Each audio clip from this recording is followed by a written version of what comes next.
রামনগর বিধানসভা উপনির্বাচনে বিজেপি প্রার্থী অনেক ভোটের ব্যবধানে জিতবে এবং লোকসভা নির্বাচনে পশ্চিম ত্রিপুরা আসনে বিপ্লব কুমার দেব উনিও প্রচুর ভোটের ব্যবধানে জিতবে।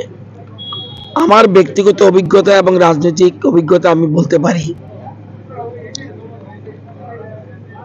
বিরোধী দলের প্রার্থী যারা রয়েছে তাদের জামানত জব্দ হবে, অর্থাৎ যা ভোট কাস্টিং হবে তার 1/6 কম যদি পায় তাহলে তার জামানত থাকে না।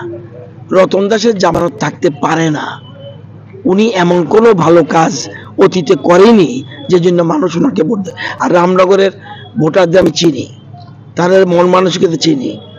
তারা দীর্ঘদিন আমাদের প্রয়াত সুরজিৎ দত্তের পাশে ছিল এবং তারা উপযুক্ত প্রার্থী পেয়েছে, যাকে নিয়ে ওরা আগামী দিনে আমরা যেমন এক ত্রিপুরা শ্রেষ্ঠ ত্রিপুরা করতে চাই, এরকম একজন প্রার্থী পেয়েছে যাকে রামনগর মানুষ এতে অত্যন্ত খুশি।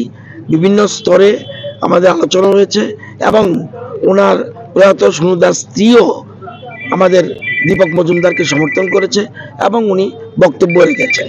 তো সুতরাং বিরোধী দলের এমনিতেই সিপিএম কংগ্রেসের কোনো কিছু নেই, আছে কি? কিচ্ছু নেই। সিপিএম কংগ্রেসের নাম আমি আগেও বলেছি, এই নির্বাচনের পরে সিপিএম এর বিরোধী দলের যে মর্যাদা এটা হারবে। এই নির্বাচনের পরে লোকসভা এবং নির্বাচনের পরে বিরোধী দলের বর্তমানে বিরোধী দল নেতা জিতেন চৌধুরী ওনার এই বিরোধী দল নেতা অর্থাৎ যে সংখ্যা থাকার কথা সিপিএম সেটা থাকবে না। আর কংগ্রেসের মাত্র একজন এমএলএ থাকবে আপাতত, এরপরে শেষ নির্বাচনে ওইটাও থাকবে না। কোন প্রশ্ন আছে? একজন থাকবে আর বাকি যে রয়েছে তারা এরা তো সব চলে আসবে। কেন থাকবে? তাহলে কি আপনাদের সাথে ওরা যোগাযোগ করছে? হ্যাঁ, ওরা তো চলে আসার জন্য এখনই বলছে এবং বিভিন্নভাবে সহযোগিতা করছে। ওরা জানে এখানে একটা ভোট উপনির্বাচনে এবং লোকসভা নির্বাচনে একটা ভোট সিপিএম প্রার্থীকে দেওয়া বা কংগ্রেস প্রার্থীকে দেওয়া এটা মোটেই গ্রহণযোগ্য নয়। কত মানুষ খুন করেছে আমার কাছে লিস্ট দেখবেন। ওরা কোন লজ্জা ভোট চায়? এই আগরতলা শহরে শুক্রাম দেববর্মা প্রকাশ্য ট্রাইবেল অফিসার ছিলেন, এসডিএম। আপনারা সেই সময় সাংবাদিকতা করেছিলেন কিনা জানি না। এখন পর্যন্ত কোনোদিন, যতদিন বামফ্রন্ট ছিল, কোনোদিন তদন্ত হয়নি। প্রকাশ্য দিবালোকে এবং মহাকরণের পাশে ওনাকে খুন করা হলো, কোনো বিচার নেই। দেবল দেবতা কে না জানে? এরকম অসংখ্য লিস্ট আছে। আমাদের মধুসূদন শাহ এমএলএ, বহু এমএলএ খুন হয়েছে তাদের আমলে এবং তাদের সাথে কংগ্রেস সিপিএম মিলেছে। কংগ্রেসের কিচ্ছু নেই এবং আমি আগাম বলে দেই, সিপিএম কংগ্রেস ত্রিপুরাতে আর কোনো দিন আসবে না। এবং যদি 15-20 বছর কোনো পার্টি আসেও কোনো কারণে, নতুন নামে নতুন ঢঙে আসতে পারে, তাদের আসার কোনো সম্ভাবনা ত্রিপুরা রাজ্যে নেই। এটা জেনে রাখবেন। তাদের যে নেতৃত্ব রয়েছে, হত্যাগুলোর কথা বলেছেন, সেগুলো কি আপনাদের সরকার তদন্ত করে? আমরা কোনো কেস ওপেন করতে যাচ্ছি, কোনো কেস ওপেন করতে যাচ্ছি। যদিও দীর্ঘদিন আগে খুন, আমরা মনে রাখবেন যে 20 বছর আগে 25 বছর আগে খুন হলে সেই সাক্ষ্য প্রমাণ লুট শেষ হয়ে যায়, অনেকে মরে গেছে। সুতরাং আমরা যদি ওপেনও করি, সেগুলি সাজা কিভাবে হবে?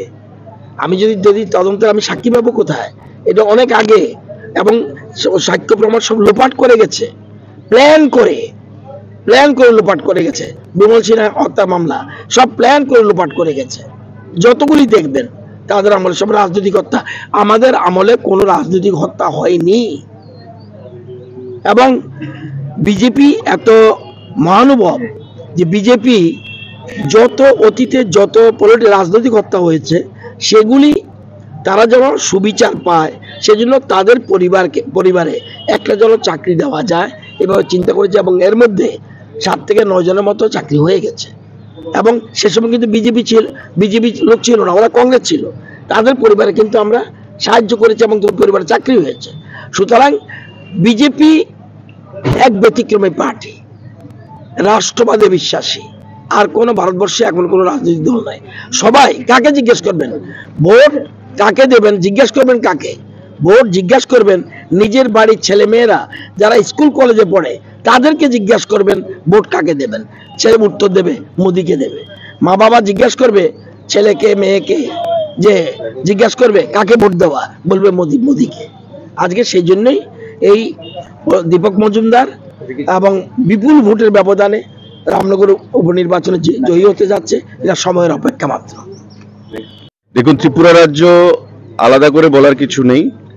সারা দেশে আগলিবার 400 পার মোদিজি যে স্লোগান তুলেছেন, প্রচারের যে নমুনা, প্রথম ধাপে একটা জিনিস পরিষ্কার, মানুষ মোদিজির এই স্লোগানকে গ্রহণ করেছে এবং এনডিএ জোটকে 400-রও বেশি আসন দিয়ে তৃতীয়বার এবার ক্ষমতায় প্রতিষ্ঠিত করবে, যার মধ্যে বিজেপি 370 আসন একাই পাবে। আমাদের রাজ্য ত্রিপুরা রাজ্য দুটো আসনের ভোট 19 তারিখ এবং 26 তারিখ, পাশাপাশি 7 রামনগরের উপনির্বাচন অনুষ্ঠিত হচ্ছে বিধানসভা ক্ষেত্রে। ঐতিহাসিক মার্জিনে আমাদের প্রার্থীরা জয়ী হবেন বিপ্লব কুমার দেব, কৃতি সিং দেববর্মন এবং 7 রামনগরে আমাদের মেয়র দীপক মজুমদার মহোদয়। কারণ মানুষ ভোট দেবে উন্নয়নের নিরিখে, মানুষ ভোট দেবে এই অশুভ জোট কংগ্রেস এবং সিপিআইএম এর বিরুদ্ধে। কারণ যারা বিগত দিনে ত্রিপুরা রাজ্যে হাজার হাজার মানুষকে খুন করেছে, কমিউনিস্ট পার্টি তাদের শাসনকালে বঞ্চনা করেছে, মানুষকে বিভ্রান্ত করেছে, শত্রুতার রাজনীতি সংগঠিত করেছে, আজকে তাদের সঙ্গে কংগ্রেস দল জোট করেছে এবং সেই সমস্ত শহীদদের রক্ত তারা ভুলে গেছে। যারা সন্ত্রাসের শিকার হয়েছেন সে সমস্ত পরিবারের কথা তারা ভুলে গেছে। তো স্বাভাবিকভাবেই মানুষ এই জোটকে 23-এর নির্বাচনেও মেনে নেয়নি, বিধানসভা নির্বাচনে। দেখুন, ত্রিপুরা রাজ্য আলাদা করে বলার কিছু নেই। সারা দেশে আগলিবার 400 পার মোদিজি যে স্লোগান তুলেছেন, প্রচারের যে নমুনা, প্রথম ধাপে একটা জিনিস পরিষ্কার, মানুষ মোদিজির এই স্লোগানকে গ্রহণ করেছে এবং এনডিএ জোটকে 400-রও বেশি আসন দিয়ে তৃতীয়বার এবার ক্ষমতায় প্রতিষ্ঠিত করবে, যার মধ্যে বিজেপি 370 আসন একাই পাবে। আমাদের রাজ্য ত্রিপুরা রাজ্য দুটো আসনের ভোট 19 তারিখ এবং 26 তারিখ, পাশাপাশি 7 রামনগরের উপনির্বাচন অনুষ্ঠিত হচ্ছে বিধানসভা ক্ষেত্রে। ঐতিহাসিক মার্জিনে আমাদের প্রার্থীরা জয়ী হবেন বিপ্লব কুমার দেব, কৃতি সিং দেববর্মন এবং 7 রামনগরে আমাদের মেয়র দীপক মজুমদার মহোদয়। কারণ মানুষ ভোট দেবে উন্নয়নের নিরিখে, মানুষ ভোট দেবে এই অশুভ জোট কংগ্রেস এবং সিপিআইএম এর বিরুদ্ধে। কারণ যারা বিগত দিনে ত্রিপুরা রাজ্যে হাজার হাজার মানুষকে খুন করেছে, কমিউনিস্ট পার্টি তাদের শাসনকালে বঞ্চনা করেছে, মানুষকে বিভ্রান্ত করেছে, শত্রুতার রাজনীতি সংগঠিত করেছে, আজকে তাদের সঙ্গে কংগ্রেস দল জোট করেছে এবং সে সমস্ত শহীদদের রক্ত তারা ভুলে গেছে। যারা সন্ত্রাসের শিকার হয়েছেন সে সমস্ত পরিবারের কথা তারা ভুলে গেছে। তো স্বাভাবিকভাবেই মানুষ এই জোটকে 23-এর নির্বাচনেও মেনে নেয়নি, বিধানসভা নির্বাচনে অশুভ জোট হয়েছিল। আমরা আওয়াজ তুলেছিলাম, প্রতিবাদ করেছিলাম এবং মানুষ আমাদের প্রতিবাদে সামিল হয়েছেন এবং 23 সালেও আমাদের বিধানসভা নির্বাচনে দ্বিতীয়বার বিজেপিকে প্রতিষ্ঠিত করেছে।